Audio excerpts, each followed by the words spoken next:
how to fix videos not playing on iPhone. Now, first of all, it is important to understand it is a video from online or offline. Maybe you're trying to access from the internet, or the ones that you downloaded on your Photos app and that you're trying to view from your Gallery app. Now, if it's the prior or the first one, then first you want to make sure that your internet connection is working just fine. If you're using Wi-Fi, try to switch to cellular data and see if that helps you solve the problem. You can also try to restart your iPhone and update your iOS settings. So go to settings, go to general, go to software update, check if your device has an update, and if it does, then make sure to update it to the latest version. Second of all, if it's offline file that you downloaded from somewhere, check if you have got enough storage. So go to iPhone storage, check whether you have got enough storage, because sometimes due to lack of storage you should be facing these problems.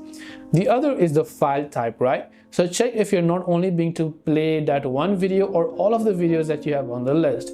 So if you're not only being able to play one video, chances are there is the issue with that particular video, and you might want to try to re-download or re-record that particular video because maybe the file type is not supported.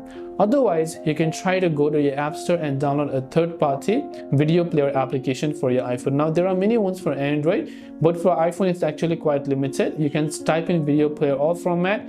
You can just download any application. So I would recommend VLC Media Player because that is one of the most popular video player for Windows, Android, mobile phones, everything. So you can download this and try to play the video from there if that helps you solve the problem. So hopefully one of these may have helped you solve it. If you have any questions, feel free to leave them down below. Thanks for watching till the very end of this tutorial, and as always, see you soon in our next video.